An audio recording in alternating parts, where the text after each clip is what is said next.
आप देख रहे हैं नेक्स्ट वन स्पिरिचुअल, आपके साथ मैं हूँ रीना। रामायण तो आप सबने टीवी पर देखा ही होगा और सुना भी होगा, जिसमें बाली के बारे में भी बताया गया है। लेकिन आज हम आपको एक ऐसी कहानी, ऐसी कथा बताने जा रहे हैं जो ना तो कभी टीवी पर दिखाई गई है और ना ही आपने कभी सुनी होगी। यह कथा रामायण की किताब के अध्याय किष्किंधा कांड में मौजूद है, जिसके बारे में बहुत कम लोग ही परिचित हैं। रामायण की पुस्तक किष्किंधा कांड में अध्याय 5 से लेकर 26वें अध्याय तक बाली का वर्णन किया गया है, लेकिन टीवी सीरियल वाले रामायण में सिर्फ बाली वध के बारे में ही दिखाते हैं। क्या हुआ था जब बाली ने हनुमान जी को युद्ध के लिए ललकारा था, आज हम आपको उसी के बारे में बताने वाले हैं। बाली सुग्रीव का बड़ा भाई था। इसके अलावा बाली किष्किंधा का राजा भी था। बाली ने अथाह बल की चाह में ब्रह्मा जी से की एक बार घोर तपस्या की थी। बाली की इस घोर तपस्या से ब्रह्मा जी प्रसन्न होकर बाली के सामने प्रकट होते हैं। बाली वरदान मांगते हुए ब्रह्मा जी से कहता है कि हे ब्रह्मा जी, मुझे ऐसा वरदान दीजिए जिससे अगर मैं किसी से भी बल युद्ध करूं तो उसका आधा बल मुझ में समा जाए। ब्रह्मा जी बाली को यह वरदान देकर वहां से विलुप्त हो जाते हैं। बाली ब्रह्मा जी से यह वरदान लेकर अजय हो गया। वरदान मिलते ही बाली को अपने अंदर एक अद्भुत ऊर्जा की अनुभूति होने लगती है।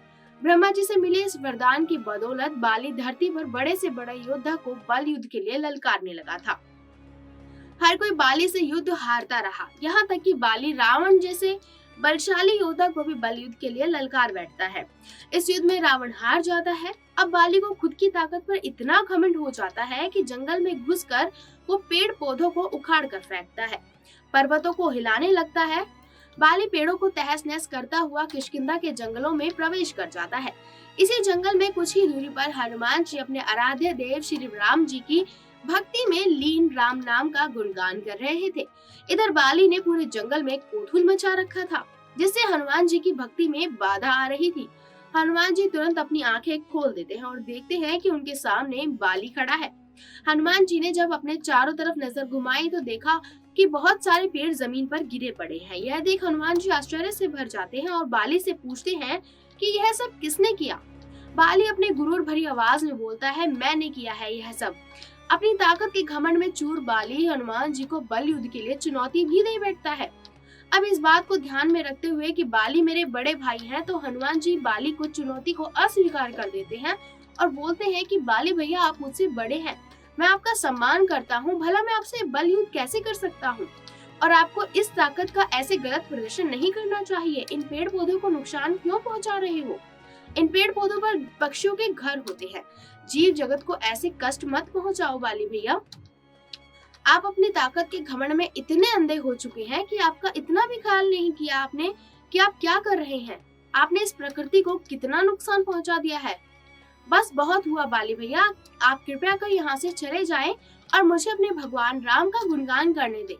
इतना सुनकर बाली क्रोध से भर जाता है और बोलता है, अपनी समझदारी अपने पास रखो हनुमान, सीधा सीधा क्यों नहीं कहते हो कि तुम मेरे पराक्रम से डरते हो? यदि ऐसा है तो अपनी हार स्वीकार करो। हनुमान जी बाली भैया की इन बातों को सुनकर चुपचाप खड़े रहते हैं। हनुमान जी को इस प्रकार चुप खड़ा देख बाली फिर से हनुमान जी को बल युद्ध के लिए उकसाता है। अब बाली अपनी ताकत में इस कदर अंधा हो जाता है कि वो बोलता है कि तुम तो क्या, तुम्हारे भगवान राम भी मुझे बल युद्ध में नहीं हरा सकते हैं, जाओ बुला लो अपने राम को। इतना सुनकर हनुमान जी को क्रोधित हो उठे और कहने लगे, बस बाली भैया, अब बहुत हुआ, मैं आपसे बल युद्ध करने को तैयार हूँ। बाली हनुमान जी को बल युद्ध के लिए कल सुबह शंभू पहाड़ी के पास आने को कहते हैं। बाली अपने राजमहल वापस लौट जाता है। इसके बाद हनुमान जी के समक्ष ब्रह्मा जी प्रकट हो जाते हैं। ब्रह्मा जी को देख हनुमान जी उन्हें प्रणाम करते हैं। तब ब्रह्मा जी हनुमान जी को कहते हैं कि हे हनुमान, आप तो स्वयं भगवान शिव के अंश हो और सृष्टि के पालन करता हो, भगवान विष्णु के अवतार है, श्री राम जी के परम भक्त हो आप। आपकी अद्भुत असीमित शक्तियों से तो तीनों लोग परिचित हैं, तो मैं आपसे आग्रह करता हूँ कि आप कृपया बाली की इस गलती को क्षमा कर दें, आप उनसे बल युद्ध न करें। यह सुन हनुमान जी बोलते हैं, हे परमपिता ब्रह्मा जी, कृपया आप ऐसे हमसे प्रार्थना कर हमें शर्मिंदा ना करें। हे ब्रह्मदेव, अगर बात सिर्फ युद्ध की होती तो मैं आपकी बात अवश्य मान लेता, लेकिन बाली भैया ने मेरे आराध्य श्री राम जी को ललकारा है, तो मैं युद्ध से पीछे कैसे हट सकता हूँ। तब ब्रह्मा जी बोलते हैं, ठीक है पुत्र, लेकिन मेरा एक आग्रह है, जब तुम बाली से युद्ध करने जाना तो अपनी शक्ति का सिर्फ 10वां हिस्सा ही लेकर जाना, शेष हिस्सा यहीं श्री राम के चरणों में रख देना। युद्ध के बाद अपना शेष हिस्सा फिर से धारण कर लेना। हनुमान जी उनकी यह बात मान लेते हैं। सुबह होते ही हनुमान जी अपनी शक्ति का सिर्फ 10वां हिस्सा ही धारण करते हैं, बाकी राम जी के चरणों में समर्पित कर देते हैं।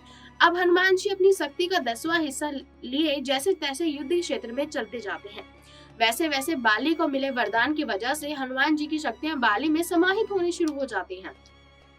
हनुमान जी की तनिक मात्र शक्ति से ही बाली अपने अंदर इतनी अद्भुत ऊर्जा की शक्ति का अनुभव करने लगता है कि बाली के शरीर से मानो ऊर्जा का महासागर उमड़ गया हो। इधर जैसे जैसे हनुमान जी निकट आ रहे थे, उधर बाली के अंदर हनुमान जी की शक्तियां समाहित होती जा रही थी। बाली के लिए जब अब इन शक्तियों को संभाल पाना बहुत मुश्किल हो रहा था। अब बाली को लगने लगा था कि यह ठीक नहीं हो रहा है। यदि ऐसे ही शक्तियां समाहित होती रही तो मेरा तो शरीर अभी फट जाएगा।